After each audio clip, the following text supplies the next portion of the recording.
Hello বন্ধুরা, তোমরা কেমন আছো? আমি ভালো আছি। দেখো, রোজকারের মতো আজকে একটা ভিডিও নিয়ে চলে এসেছি। সকালবেলা উঠে আমি ফ্রেশ হয়ে দেখো আমি বিছানাটাকে তুলে নেব, কারণ সোনা শুয়েছিল, আগে তুলতে পারিনি, পরে আমি তুলছি, বিছানাটা গুছিয়ে নিচ্ছি রোজকারের মতো। কারণ বিছানাটা যদি অগোছালো হয়ে থাকে দেখতেও খারাপ লাগে, ওই জন্য বিছানাটাকে গুছিয়ে আগে পরিপাটি করে নেব। তারপরে দেখো সুন্দর করে গুছিয়ে নিচ্ছি। তারপরে এলাম রান্নাঘরে। রান্নাঘরে এসে সোনার ঠাকুরমা বড়ি নিয়ে এসেছিল, সেগুলোকে গুছিয়ে নিচ্ছি। দেখো কত সুন্দর। তোমরা কুমড়োর বড়ি, এগুলোকে কুমড়োর বড়ি দিয়েছিল, সেই কুমড়োর বড়িটা আমি গুছিয়ে নেব এখন। এগুলো রৌদ্র দিয়ে ভালো করে শুকনো করে নিয়েছি বড়িটাকে। এগুলো শীতের সময় খেতে খুব ভালো লাগে বড়িটা। এরপরে আমি চলে যাব ছাদে, কারণ ছাদে গিয়ে আমার কিছুটা পরিমাণ কাজ আছে, সেগুলোকে প্রতিদিন রোজকারের মতো সারবো। দেখো ছাদে চলে এসেছি। ছাদে চলে এসে কিছুটা কাজ করার পরে আমি সবজি তুলে নিচ্ছি। দেখছি ভেন্ডি হয়েছে, এদিকে পালং শাক, ওগুলো তুলবো না।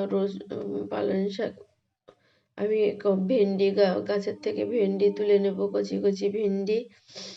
এরপরে আমি দেখি ছাদ বাগানে কুমড়োর ফুল, সেগুলোকেও আমি তুলে নেব, কারণ কুমড়োর ফুলের বড়িটাও খেতে ভালো লাগে। রোজ রোজ তুলি, কারণ দেখো বন্ধুরা, এই দেখো পুঁই শাক গাছগুলো কত তরতাজা হয়েছে, ছোট ছোট বিটুলি দেখতে পাচ্ছ তোমরা। আর এদিকে কুমড়ো গাছের ফুল হয়ে আছে। এইগুলো আগের গাছ, এবার পরেও আরো অনেক কুমড়োর গাছ লাগানো হয়েছে। তোমাদের তো দেখিয়েছি যে কতগুলো কুমড়োর গাছ আমরা লাগিয়েছি। তোমাদের ছাদ বাগানে এখনো কার কার এরকম কুমড়োর ফুল হচ্ছে আমাকে কমেন্ট করে জানাবে। এরকম এরকম বিটুলি, এরকম সব কিছু হয়েছে। দেখো সোনাও আমার সাথে চলে এসেছে। সোনা এসে চুপ দাঁড়িয়ে আছে, কারণ দেখছে আমি কি করছি। আমি একে একে সবগুলোকে তুলে নেব, ফুলগুলোকে। এরপরে দেখো বিটুলিটা হয়েছিল, সেগুলো এখনো ঠিকঠাক বেড়ে ওঠেনি, ওই জন্য তুলছি না।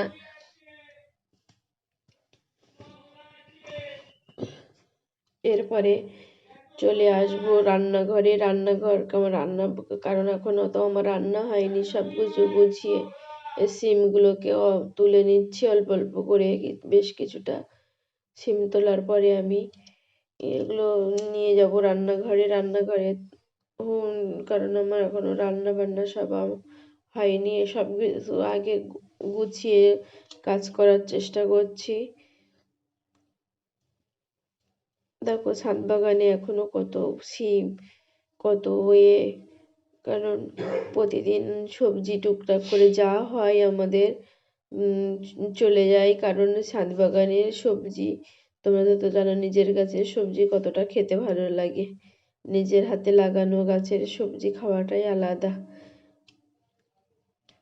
এদিকে হ্যালো বন্ধুরা, দেখো আমি তুলে নিয়ে এসেছি কুমড়োর ফুল, কটা ভেন্ডি আজকে অল্পই উঠেছে, আর কটা সিম তুলে নিয়ে এসেছি।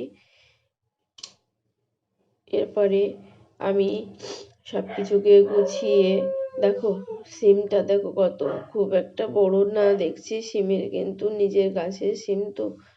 দেখো আমি রান্নাঘরে চলে এসেছি রান্নার জন্য। আজকে রান্না করব রুই মাছ দিয়ে একটা ঝোল বানাবো। রুই মাছ দিয়ে পেঁপে, কুমড়ো, বরবটি সব রকম সবজি দিয়ে আজকে ভাবছি একটা ঝোল বানাবো। তার জন্য মাছগুলোকে আজকে ভেজে নিচ্ছি, কারণ মাছগুলোকে ভেজে নেব।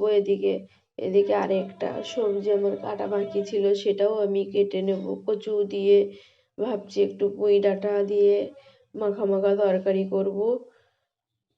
এদিকে দেখো কুমড়ো, গাজর, কুমড়ো, গাজর, পেঁপে, বরবটি দিয়ে একটা, আলু দিয়ে একটা তরকারি বানাবো। এদিকে পেঁয়াজ ফেঁয়াজ সব কেটে আমি রেডি করে নিয়েছি রান্নার জন্য।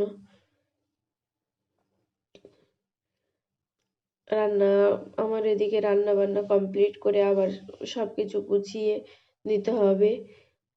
দেখো রান্না বান্না আমার এদিকে মাছ ভাজা হচ্ছে, আর একদিকে আমি সমস্ত টুকিটাকি কাজ করে নিচ্ছি। মাছ ভাজা আমি কমপ্লিট হয়ে গেলে আমি আরেকটা সবজি বসাবো, কারণ পরপর এগুলোকে আমি রান্না করে নেব।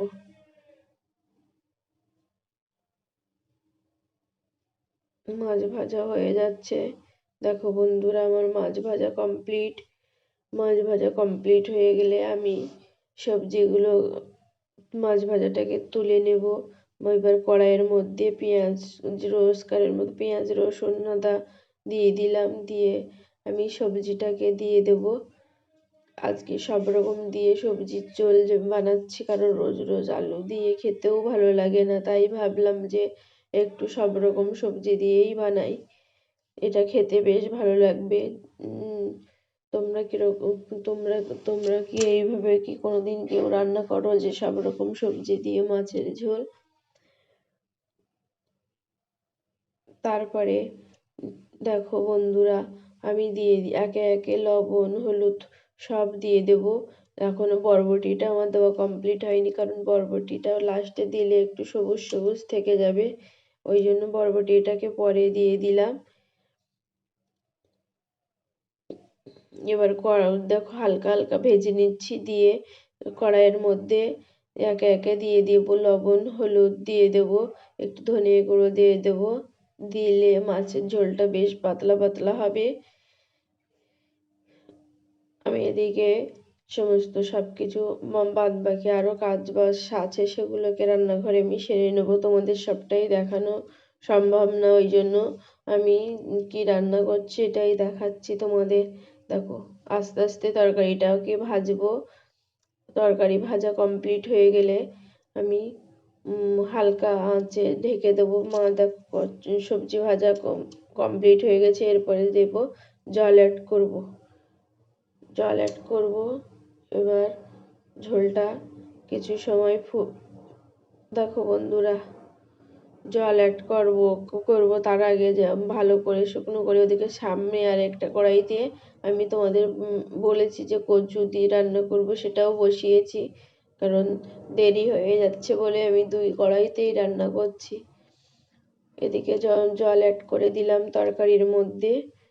জল অ্যাড করার পরে আমি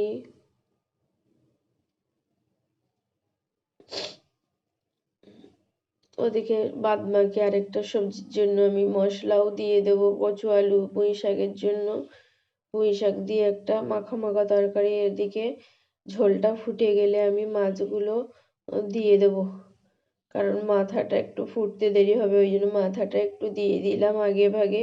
এদিকে দেখো পুঁই শাক আলু দিয়ে একটা সেটা প্রায় হয়ে এসেছে।